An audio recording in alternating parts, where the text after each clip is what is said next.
জিং বাড়িতে রাখে। তোমার মেয়েটা যখনই যৌবনে পা দিল, হায়েজ হলো, বুকের সৌন্দর্য প্রকাশিত হলো, তখন তুমি বুঝে নিবা মেয়েটার দেহে এবং মনে পরিবর্তন আসে। মানুষের দেহে যখন পরিবর্তন আসে তখন মনে তার পরিবর্তনের প্রভাব আবশ্যিকভাবে পড়বেই। দেহের পরিবর্তন মনের পরিবর্তন একসাথে হবে। এখন আপনার যে 7-8 পড়ুয়া মেয়েটাকে ইন্টারমিডিয়েটে এসএসসিতে অনার্সে পড়ুয়া ছেলের কাছে একা একা প্রাইভেট পড়তে দিলেন, ওই ছেলের প্রতি মেয়ের প্রতি ছেলের আকর্ষণ তৈরি হওয়ার সম্ভাবনা আছে না নাই? প্রিয় নবীজি বলেছেন, একজন মেয়ে একজন ছেলে যদি এক জায়গায় থাকে তখন তাদের মাঝে তৃতীয় একজন আসে, তার নাম হলো শয়তান। যে বাবা তার মেয়ের চরিত্রের হেফাজতে ভূমিকা রাখে না, যে ভাই তার বোনকে পর্দায় রাখে না, যে স্বামী তার স্ত্রীকে পর্দায় রাখে না, ওই ভাই ওই বাবা ওই স্বামীকে আল্লাহর হাবিব বলেছেন দায়ুস। কি বলেছেন? আর দায়ুস লা ইয়াদখুলুল জান্নাহ, দায়ুস জান্নাতে যাবে না। এই দায়ুস আজকের মাহফিলে দুই একজন আছেন যে আপনার বউটা পর্দা করে না, আপনি নিজে পর্দা করতে বলেন না। আপনার নিজের মেয়ে বেপর্দায় চলে, আপনি পর্দা করতে বলেন না। আপনার অধীনস্থ আপনার বোন, আপনি খাওয়ান, আপনার বোনকে আপনি পালেন, তাহলে তার উপর আপনার হক আছে, পর্দা করতে আপনি বলেন না, আপনি দায়ুস। আমাদের দেশে দায়ুস শব্দটা আসলে অনেকে মনে করে এটা মনে হয় মেয়েদেরকে কয়। এজন্য কোনো মেয়ে একটু উল্টাপাল্টা চললে আমরা বলি আরে একটা দায়ুস, এর কথা কইয়া লাভ নাই। অথচ দায়ুস নারীবাচক শব্দই না, দায়ুস হলো পুরুষবাচক শব্দ। قال النبي صلى الله عليه وسلم দায়ুস লা ইয়াদখুলুল জান্নাহ। প্রিয় নবীজি বললেন দায়ুস জান্নাতে প্রবেশ করবে না। কিলা ইয়া রাসূলুল্লাহ ওয়া মা দায়ুস। প্রিয় নবীকে প্রশ্ন করা হলো, আল্লাহর নবী দায়ুস কাকে বলে? রাসূলুল্লাহ সাল্লাল্লাহু আলাইহি ওয়াসাল্লাম জবাব দেন, হুয়াল্লাযী লা ইউবালি মান ইয়াদখুলু ফি আহলিহি। দায়ুস হলো সেই পুরুষ, যে পুরুষের ঘরে কোন পুরুষ আসলো কোন পুরুষ গেল এ নিয়ে তার কোনো মাথা ব্যথা নাই। আপনার যুবতী মেয়ে ঘরে আছে, ওর খালতো ভাই আইয়ে, শাস্তো ভাই আইয়ে, মামাতো ভাই আইয়ে গল্প করে, ডলাডলি করে, লাফালাফি করে, আপনার বউ আপনার আরেক বেড়া আইয়া গল্প করে, আপনি কোন যে ব্যাপার না, আমরা ডোন্ট মাইন্ড ফ্যামিলি। কথা বোঝেন নাই? আপনি দায়ুস। এই যে হারামের সাথে আপনি আছেন, আপনার নাম তাকওয়ার পর্যায়ে নাই, আপনি মুত্তাকি না। 3 নাম্বার হলো তারকু মা লা বাসা বিহি হাদারান লিমা বিহি বাস। তাকওয়ার সর্বোচ্চ লেভেল হলো গুনাহ হতে পারে, সন্দেহ হলে এমন জিনিসও করবে না। সুবহানাল্লাহ। এটা হলো তাকওয়ার সুপার লেভেল, একবারে সর্বোচ্চ লেভেল। এই পর্যায়ে যাওয়া সহজ না, তবে যাওয়ার জন্য চেষ্টা করবে। আল্লাযীনা জাহাদু ফিনা লানহাদিয়ান্নাহুম সুবুলানা। কোরআনে আল্লাহ বলে, আমার রাস্তা চলার জন্য যারা চেষ্টা করে, চলার পথ আমি আল্লাহ সহজ করে দেই। ওই পর্যায়ে পৌঁছতে পারবেন না তা নয়। লাইসা লিল ইনসানি ইল্লা মা সাআ। আল্লাহ তাআলার কথা হলো, কোরআনের বক্তব্য হলো, মানুষ যা চায় সে সেটা পায়, আমি আল্লাহ সহজ করি। তবে চাইলে শুধু নবুয়ত পাওয়া যায় না, এছাড়া মানুষ চাইলে আল্লাহর ওলি হতে পারে। আমরা যদি প্রচেষ্টা করি, প্রতিদিন তাহাজ্জুদ পড়ি, হারামগুলো ছেড়ে দেই, হালালগুলো আঁকড়াইয়া ধরি, আল্লাহকে রাজি খুশি করার জন্য আপ্রাণ চেষ্টা করতে থাকি, আল্লাহর ওলি হওয়ার সুযোগ আছে না? সুযোগ আছে। রমাদান আসছে, আমি আপনাদের কাছে 20টা পরামর্শ দেব রমাদানের প্রস্তুতি পর্বে। যে কয়টা মনে থাকে থাকুক, যেগুলো মনে নাই, মনে না থাকা বিষয়গুলো আপনারা বিভিন্ন আলোচকের আলোচনা থেকে শুনে নেবেন। এখানে রেকর্ড হচ্ছে, রেকর্ড থেকে জেনে নেবেন। কিছু তো ভুলে যাবেন না, মনে থাকবে। এ রমাদান থেকে ফায়দা নিতে চাইলে যা করা দরকার, 1 নাম্বার বলেছি তাওবা এবং ইস্তিগফার। এটা নিজে নিজে করা যায়, এটা এখনই করতে পারবেন। আপনার সাথে আপনার রবের সম্পর্ক, ফাজকুরুনি আযকুরকুম, এটা ডাইরেক্ট সম্পর্ক। আল্লাহ বলে আমাকে ডাকো আমি সাড়া দেব। উদউনি আস্তাজিব লাকুম, আমার কাছে দোয়া করো আমি ওয়াদা দিলাম দোয়া কবুল করব। উজিবু দাওয়াতাদ দাঈ ইযা দাআনি, আমি আল্লাহ ঘোষণা করলাম আমাকে যেই যখন ডাকে আমি তখনই সাড়া দিয়ে দেই। সুবহানাল্লাহ। 24 ঘন্টা আমার দরজা খোলা। লা তাখুযুহু সিনাতুন ওয়ালা নাওম, এমন এক সত্তা আল্লাহ যাকে ঘুম ধরে না, তন্দ্রাও ধরে না। হুয়াল হাইয়ুল কাইয়্যুম, চিরঞ্জীব, চিরস্থায়ী, চির সজাগ, চির সচেতন। এজন্য আপনি চাইলে তাওবা আপনি এখনো করতে পারেন। আপনার মনের কথা আপনি রবকে আপনি জানাইয়া দেন। قال النبي صلى الله عليه وسلم قال تعالى انا عند ظن عبدي بي, সহিহ বুখারীর হাদিস, হাদিসে কুদসি।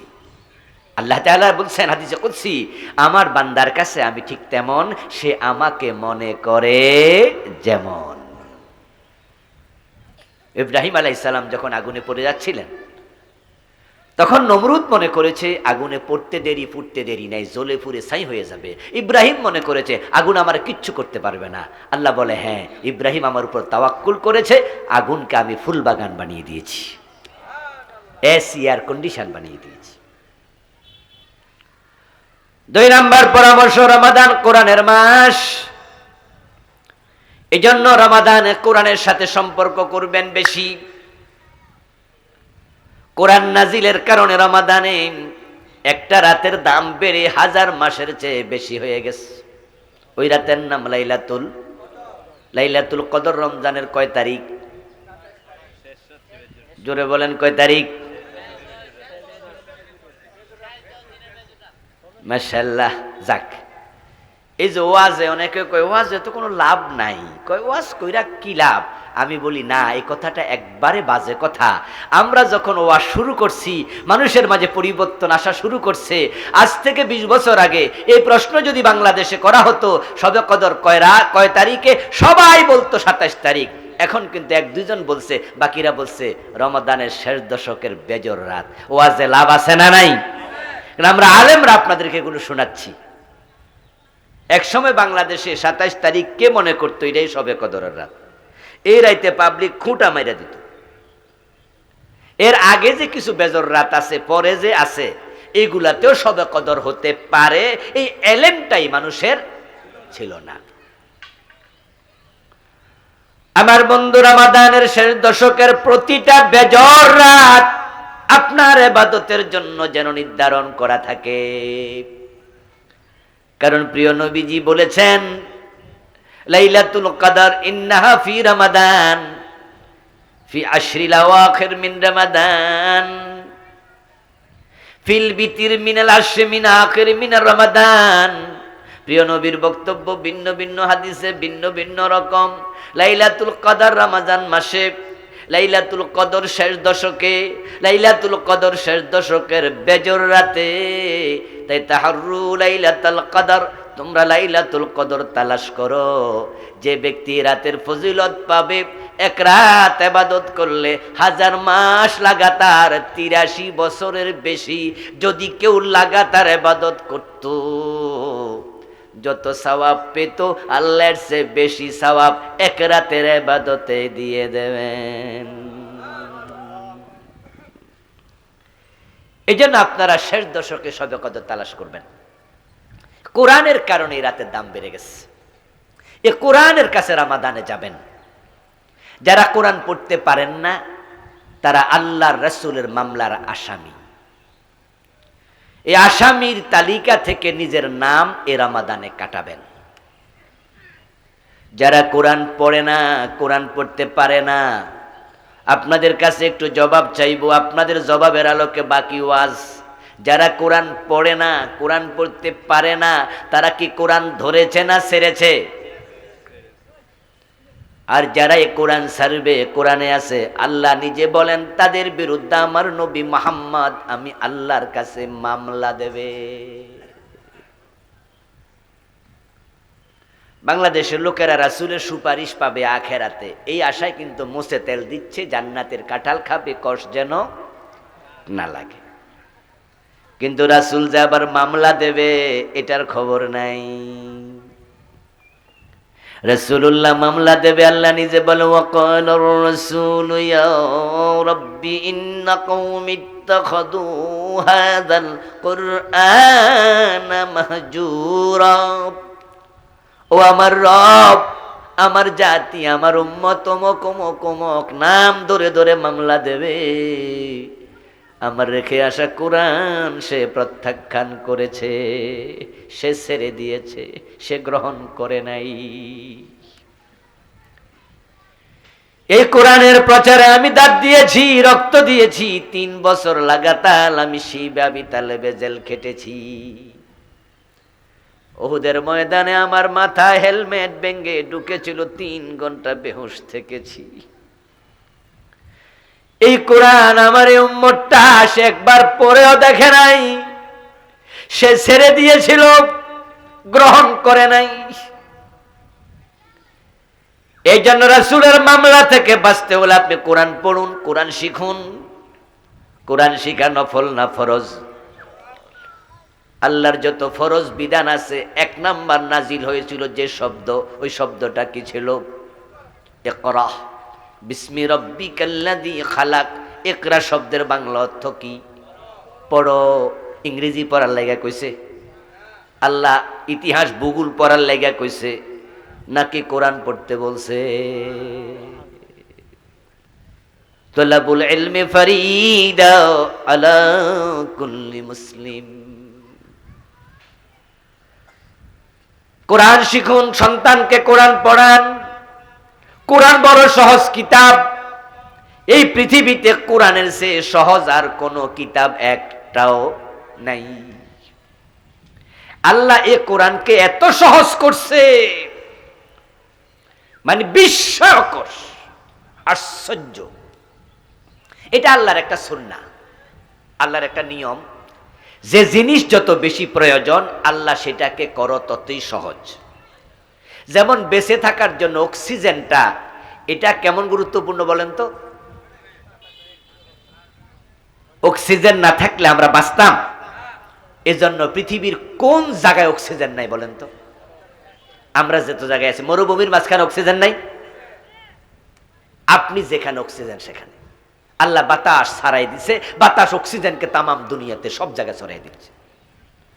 যে জিনিস বেশি দরকার আল্লাহ সেটাকে তত সহজ করে দেয়।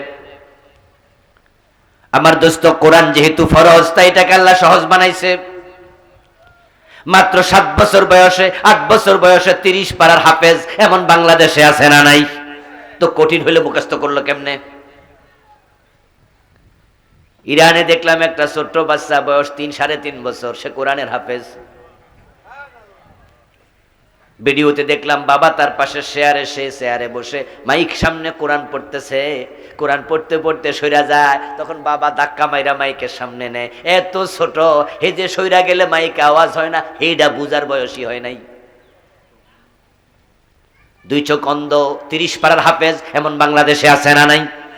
আপনি কি ভাবতে পারেন অন্ধ কেমনে 30 পারার হাফেজ হয়ে গেল? মাত্র 27 দিনে 30 পারা মুখস্থ করছে এমন কিংবদন্তি হাফেজ বাংলাদেশেই আছে। 27 দিনে 30 পারা শেষ। আল্লাহ নিজে বলছে কোরআন মাজিদের একটি সূরাতে, ওয়ালাকাদ ইয়াসসারনাল কুরআনা লিযিকরি ফাহাল মিন মুদ্দাকির। শিখার জন্য, বুঝার জন্য, মানার জন্য কোরআনকে সহজ করে দিয়েছি। এখন আপনি বলবেন যে হুজুর এত সহজ হলে আমি যে পারি না। তার উত্তর হলো, আপনি পারার জন্য কয়দিন চেষ্টা করছেন? কয়দিন চেষ্টা করছেন? হ্যাঁ, চেষ্টা শুরু করেন। এই রমাদানে আপনি একজন হুজুর ঠিক করেন, উনি আপনাকে পড়াক। আপনি ভালো করে চেষ্টা করলে দেখবেন যে 1 মাসের ব্যবধান আপনার কোরআন পড়া। হ্যাঁ, বিশুদ্ধ শিখতে একটু সময় লাগবে, কিন্তু মোটামুটি পড়া হয়ে যাবে।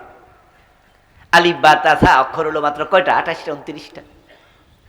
এগুলো মুখস্থ করতে কয়দিন লাগে? কতক্ষণ লাগবে? তারপরে আনাকুম বানাকুম তানাকুম একটু আলিফ বা ই আ উ আ আ আ হা খ দা এরকম কু কা কি এরকম শিখাবে, শব্দ বানিয়ে দেবে, দেখবেন যে 5-7 দিন পর আপনি নিজেই বানাইতে পারতেছেন। এত সোজা, মাত্র 1 পৃষ্ঠা ভালো করে পড়াই দেবে, এই শব্দগুলো আপনি বারবার পাবেন, বারবার পাবেন, 1 মাসের বেশি লাগবে না। ও দোস্ত, এমন সহজ কিতাব, এত সহজ। টেলিভিশন চ্যানেলে আসরের পর থেকে মাগরিব পর্যন্ত রমাদান মাসে দেখবেন যে কোরআনের বিভিন্ন অনুষ্ঠান হয়। তো বাংলা ভিশন একটা চ্যানেলের অনুষ্ঠানে আমি গেস্ট হিসাবে গেলাম রমাদানের এই প্রোগ্রামে। তো সেখানে গিয়ে হাফেজ ছোট ছোট বাচ্চারা ইন্টারভিউ দিল, প্রশ্নকারীর এক পাশে বসা, আমরা আরেক পাশে বসা, কটলেস মাইক হাতে নিয়ে ওরা তেলাওয়াত করছে, প্রশ্নকারী প্রশ্ন করছে। অনুষ্ঠান শেষ। অনুষ্ঠান শেষ হওয়ার পরে উপস্থাপক বলছে, সম্মানিত মেহমানবৃন্দ, আপনারা মেহরবানি করে একটু চেয়ারে বসে থাকেন, আপনারা উঠবেন না, একটা সারপ্রাইজ দেব। তো আমরা তো একটু অপেক্ষা করছি কি সারপ্রাইজ দেবে। এর মাঝে বলল, মগ তুমি একটু মেহমানদের পাশে গিয়ে দাঁড়াও। তো সে আমাদের মাঝখানে এসে দাঁড়ালো, আমরা চেয়ারে বসে আছি, এই পাশে একদল, ও পাশে একদল, সে মাঝখানে ছোট্ট একটা ছেলে যে কিছুক্ষণ আগে ইন্টারভিউ দিয়ে গেল, কোরআন পড়ে গেল। উপস্থাপক তাকে বলছে, তোমার নাম কি বাবু, বলো। আল্লাহর বান্দা নাম বলতে পারে না, তোতলাচ্ছে।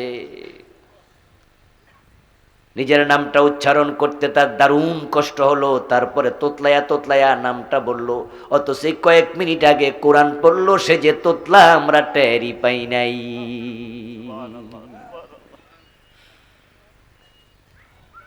ও প্রিয় ভাই, কোরআনটা পড়ুন, কোরআন পড়ুন। যারা কোরআন না পড়ে মরবেন, হাসরের ময়দান আল্লাহ আপনাকে অন্ধ বানাইয়া তুলবে।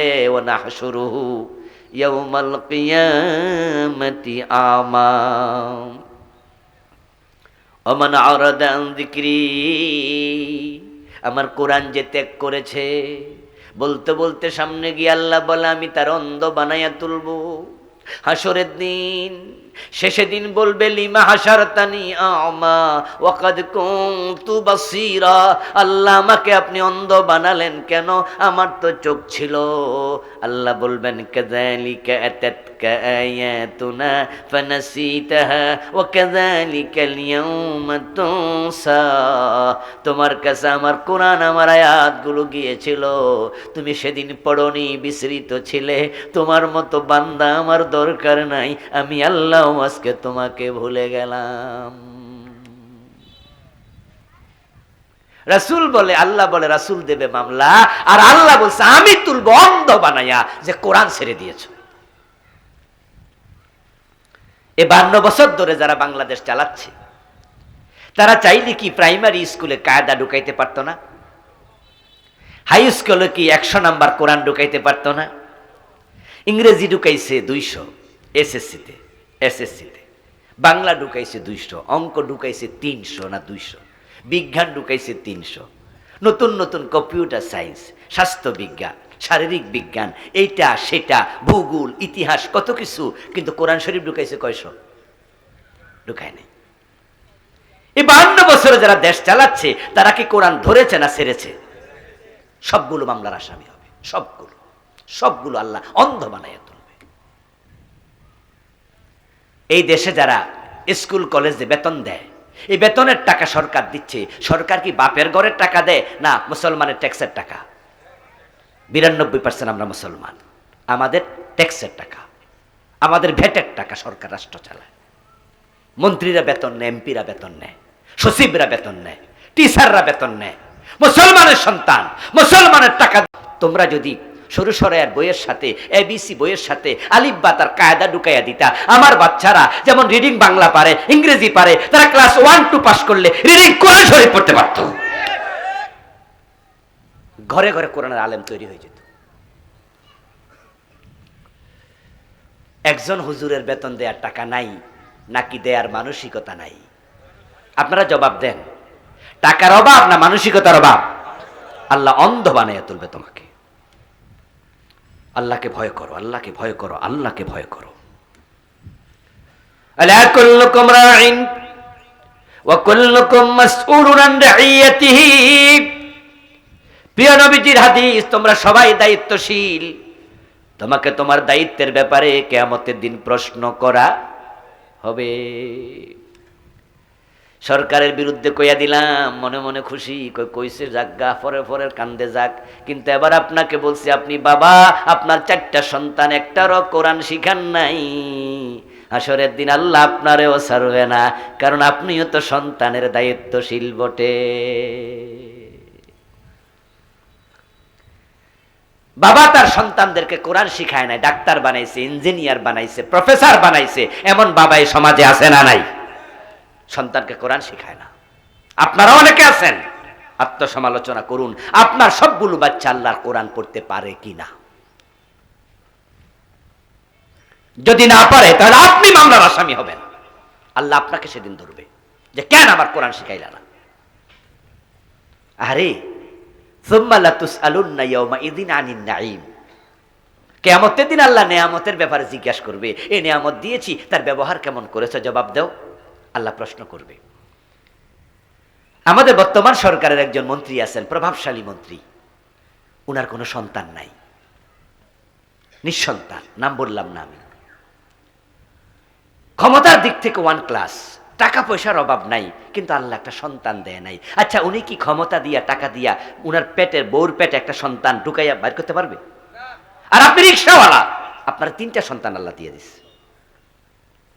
আপনি দিন মজুর, আপনাকে আল্লাহ 2টা মাইয়া, 2টা ছেলে দিয়ে দিচ্ছে।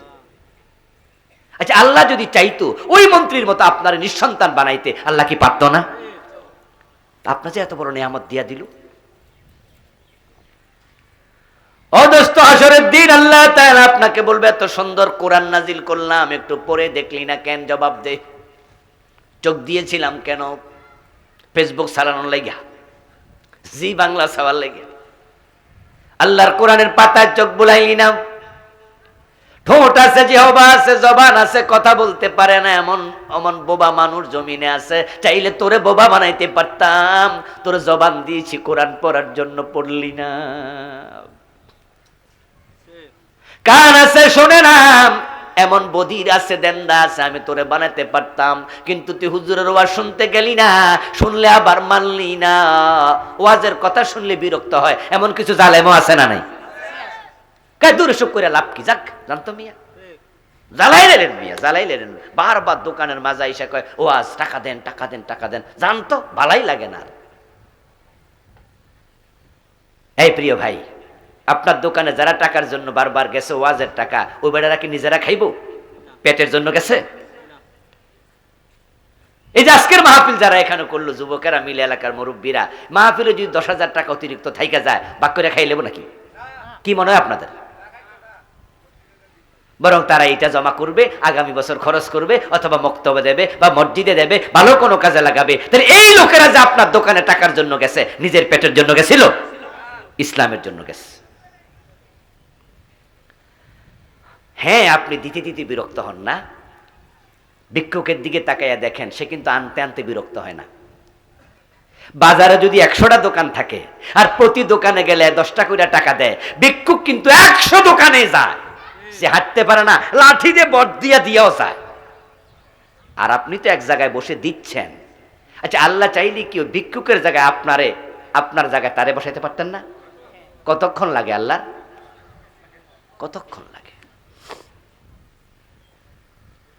রমাদান আসছে, প্রস্তুতি 3 নাম্বার। যত নফল নামাজ, যত নফল ইবাদত সব করবেন।